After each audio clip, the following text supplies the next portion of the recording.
वात रक्त, जिसको हम गाउटी अर्थराइटिस से कोरिजेंबल करते हैं।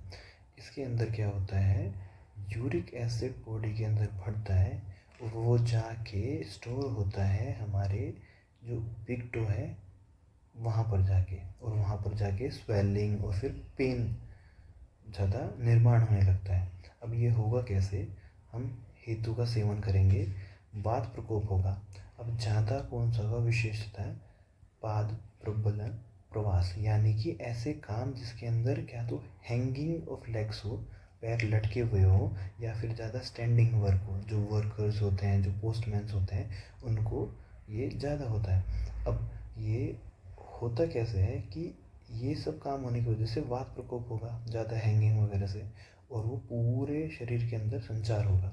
अब संचार होके वो स्थान संचय कहाँ करेगा, अंगुष्ठ मूल के अंदर, यानी कि हमारे बिग टो के अंदर, बिग टो में जाता है।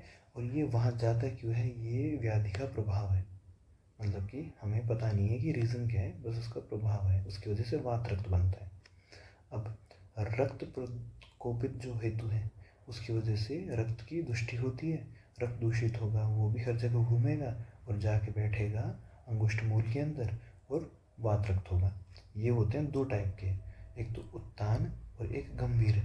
उत्थान जो सुपरफिशियल है वो त्वक और मांस आश्रित होता है, और जो गंभीर है वो संधि स्थित होता है। देखते हैं संधिगत वात, जो कि अर्थराइटिस से कोरिलेट किया जाता है। ये 40 साल के बाद की उम्र में होने लगता है, पेन होता है और आवाज़ आती है, कट की आवाज़ आती है जब भी हम मूवमेंट करते हैं जॉइंट्स का। ट्रीटमेंट जो होती है वो तिक्त घृत की बस्ती दी जा सकती है। अब ये वात व्याधि है तो ये दो टाइप की होगी, एक तो धातुशय और एक श्रोतस का अवरोधजन्य। अब हेतु सेवन होना, वात प्रकोप होना, उसमें रुक्षता परुषता खरता आना श्रोतस के अंदर, वायु जो है वो फिल हो जाती है एम्प्टी श्रोतस के अंदर, और संधिगत वात होगा।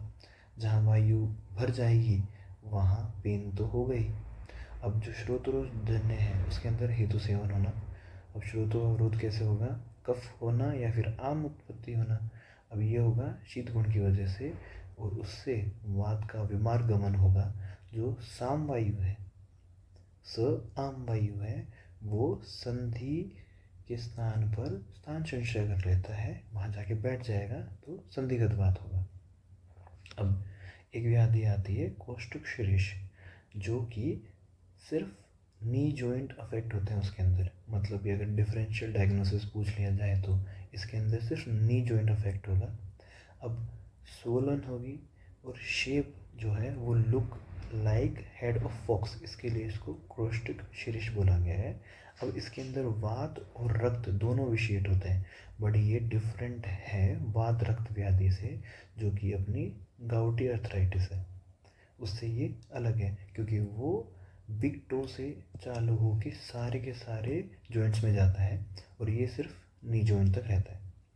अब एक व्याधि है पक्षाघात। पक्षाघात जनरली अपना पैरालिसिस है, इसके अंदर वात पित्त और कफ तीनों टाइप के होते हैं। अब इसका जो हेतु होता है वो एक तो हेतु है जो वात व्याधि के सारे हेतु हैं, वात को जो प्रकोपित करते हैं, और एक है रक्त मोक्षण की वजह से भी पक्षाघात होता है। अब इसकी संप्राप्ति देखते हैं। वात प्रकोप होना यानी कि प्राण वायु की दुष्टि होना, उसकी वजह से इंद्रिय दौर्बल्य होता है। शरीर का जो आधा भाग है, या फिर वाम या फिर दक्षिण, मतलब कि लेफ्ट साइड या फिर राइट साइड, उसकी जो कर्म इंद्रियां हैं वो उनकी हानि हो जाती है।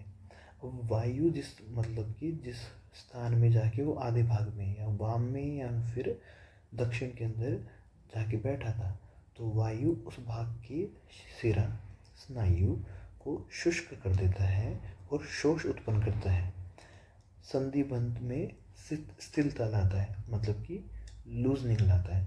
अब उसकी वजह से होगा क्या, loss of control, inability of functioning, जो अस्पष्ट बोलने लगते हैं, जो मल मूत्र होता है उसके अंदर नियंत्रण नहीं होता, उसकी वजह से ही पक्षाघात होता है। इम्पोर्टेंट क्या है कि शिथिलता आना और जो कि लूजनिंग हो जाना। अब इसमें थोड़ा सा उल्टा है, अगर हम साध्य असाध्य देखते हैं तो, यानी कि अगर सिर्फ वात दोष हुआ तो कृच्छ साध्य होगा, डिफिकल्ट टू ट्रीट होगा। वात क्या फिर पित्त के साथ में हो या फिर कफ के साथ में हो तो सुख साध्य होगा। अगर लीड टू इमेसिएशन हुआ तो वो असाध्य हो जाता है। ठीक है, अब हम देखते हैं अर्दित। अर्दित को हम फेशियल पैरालिसिस या फिर पैरालिसिस से कोरिलेट करते हैं। अब इसके अंदर 4 टाइप होते हैं। एक तो मोनोप्लेजिया, जिसके अंदर एक लिम्ब या हाथ या फिर पैर पैरालिसिस होगा। एक पैराप्लेजिया, पैराप्लेजिया दोनों लेग्स होंगे। हेमीप्लेजिया वन साइड पूरी पूरी, क्या तो लेफ्ट या फिर राइट। और क्वाड्रिप्लेजिया यानी होल बॉडी। अब इसको कोरिलेट कैसे करते हैं आयुर्वेदिक टर्म्स के साथ में।